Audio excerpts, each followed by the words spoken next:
Hello बच्चों, आज हम कक्षा 10वीं का प्रश्नावली 3.1 का प्रश्न नंबर 3 जो है अनुपातों A1/A2, B1/B2 और C1/C2 की तुलना कर याद कीजिए कि निम्न रैखिक समीकरण के युग्म संगत है या असंगत है। हमें पहले अनुपात निकालना है, फिर अनुपातों की तुलना करना है, फिर ज्ञात करना है कि रैखिक समीकरण के युग्म जो दिए हैं वो संगत है या असंगत है।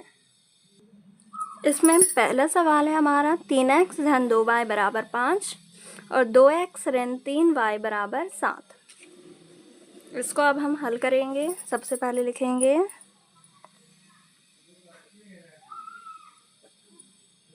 दिया है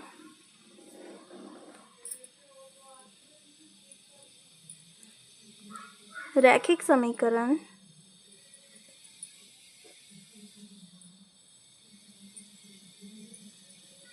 पहले समीकरणों को लिख लेंगे।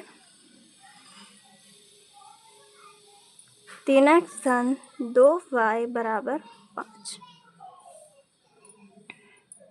ये हो गया समीकरण नंबर 1। ये दूसरा समीकरण लिखेंगे 2x ऋण 3y बराबर 7, ये हो गया हमारा समीकरण नंबर 2। समीकरण 1 व 2 की तुलना किससे करेंगे? समीकरण के व्यापक रूप से। समीकरण 1 व 2 की तुलना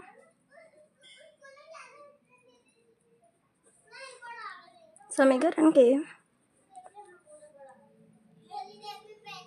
व्यापक रूप से करने पर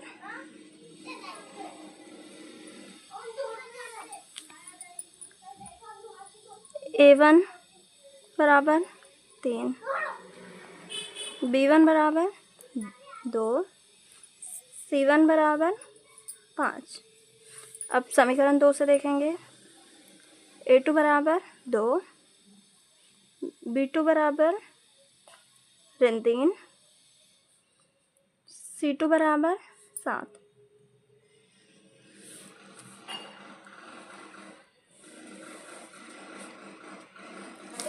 समीकरण 1 से हमने क्या देखा? A1 हो गया 3, B1 हो गया 2 और C1 हो गया 5। अब समीकरण 2 से A2 2, B2 ऋण 3 और C2 7 आ गया।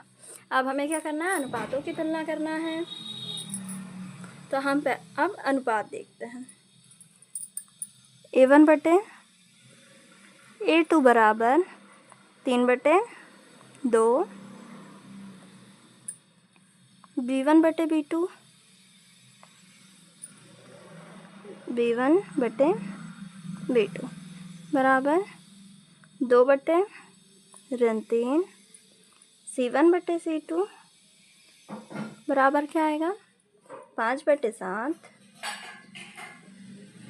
देखिए A1/A2 बराबर है क्या B1/B2 के? नहीं है, तो हम लिख देंगे A1/A2 बराबर नहीं है B1/B2 के।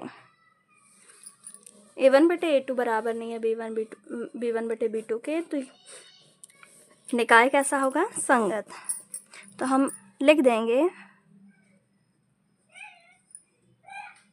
अतः समीकरण निकाय संगत है।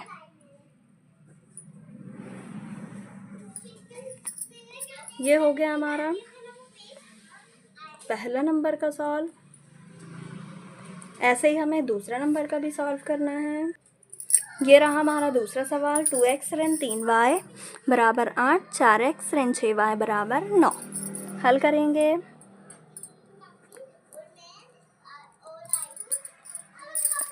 दिया है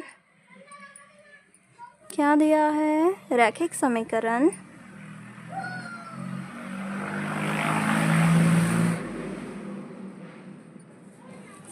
लिखेंगे 2x ऋण 3y बराबर 8, इसको दे देंगे समीकरण नंबर 1।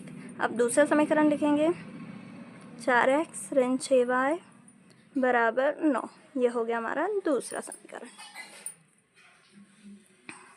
अब समीकरण 1 व 2 की तुलना करेंगे। समीकरण 1 व 2 की तुलना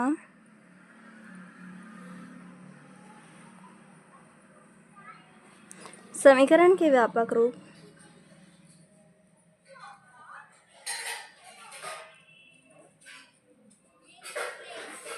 जो होता है ax plus by plus c बराबर 0 से करने पर देखो समीकरण 1 से क्या मिलेगा, a1 b1 और c1 लिखेंगे। a1 बराबर 2, b1 बराबर 3, c1 बराबर 8। c1 बराबर आ गया हमारा 8। अब समीकरण 2 से देखेंगे। a2 बराबर 4, b2 बराबर 6 और c2 बराबर 9। अब हम अनुपात लिखेंगे। a1 बटे a2 बराबर क्या 2/4। देखो कट जाएगा 2 से, 2 एकम 2, 2 दूनी 4 बराबर क्या आ गया 1/2। अब b1 बटे b2 देखते हैं। b1 बटे b2 ऋण 3 बटे ऋण 6, ऋण और ऋण से ऋण कट जाएगा, 3 एकम 3, 3 दूनी 6 क्या आ गया 1/2। इसके बाद c1 बटे c2,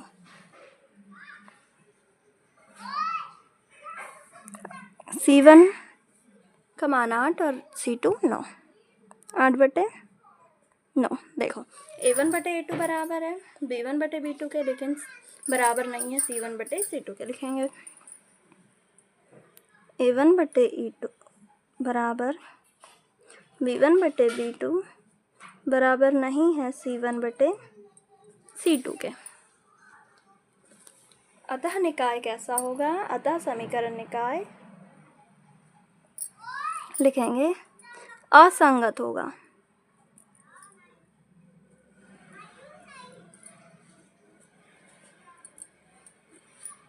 असंगत होगा या फिर है। ये हो गया हमारा नंबर 2 वाला सवाल। इसके बाद करेंगे हम नंबर 3 वाला सवाल। नंबर तीसरा है हमारा 3/2x प्लस 5/3y बराबर 7। 9x ऋण 10y बराबर 14। पहले क्या लिखेंगे, दिया है रैखिक समीकरण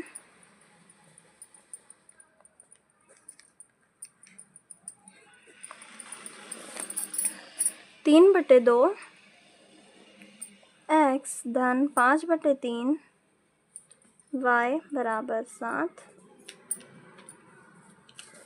पहले इसको हल कर लेते हैं हम, ठीक है। देखो ये 2 और 3 का एलसीएम लेंगे, क्या आ जाएगा 2 और 3 का 3 दूनी 6 आ जाएगा। अब एलसीएम 6 आया, 2 में 6 लाने के लिए कितने गुणा करना पड़ेगा, 2 तिया 6, तो इसमें किससे गुणा करेंगे 3 से, 3 तिया 9x धन यहाँ पे 3 से 6 बनाने में कितने का गुणा करना पड़ेगा 2 से, 3 दूनी 6, तो यहाँ 5 में कितने गुणा कर देंगे 2 का 5 दूनी 10 y बराबर 7। फिर ये 6 को इधर भेज देंगे, 9x धन 10y बराबर 7। 7 में 6 का गुणा हो जाएगा, 7 6 42। ये हो गया हमारा समीकरण नंबर 1। और समीकरण नंबर 2 कौन दिया है हमें पहले से, 9x ऋण 10y बराबर 14। ये हो गया हमारा समीकरण नंबर 2। अब समीकरण 1 व 2 से हम क्या करेंगे, तुलना करेंगे। समीकरण 1 व 2 से समीकरण के व्यापक रूप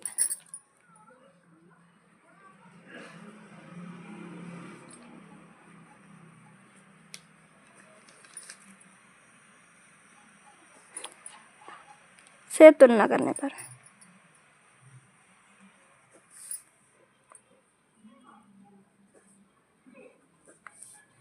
समीकरण 1 से देखो a1 बराबर 9, b1 बराबर 10, c1 बराबर 42।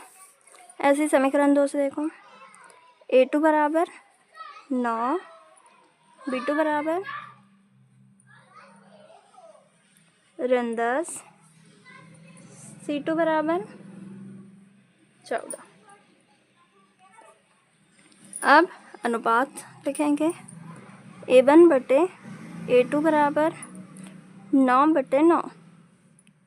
9/9 क्या आ जाएगा, 1/1। 9 एकम 9, 9 एकम 9। अब b1 बटे b2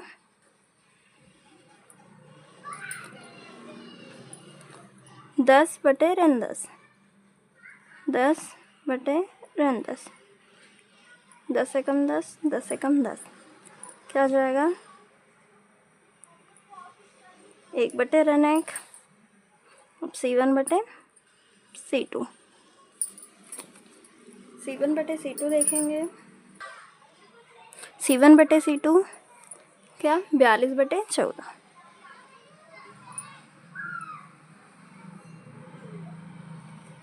क्या आ गया, 42/14।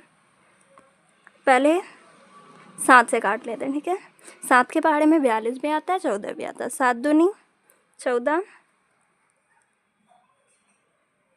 7 6 42 क्या आ गया, 6/2।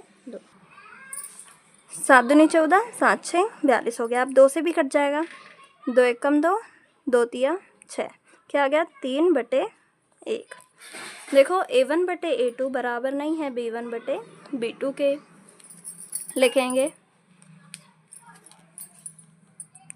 a1 बटे a2 बराबर नहीं है b1 बटे b2 के।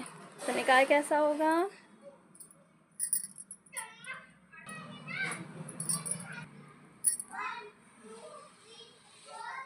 क्या आया इसका उत्तर, a1 बटे a2 बराबर नहीं है b1 बटे b2 के, अतः समीकरण निकाय संगत है।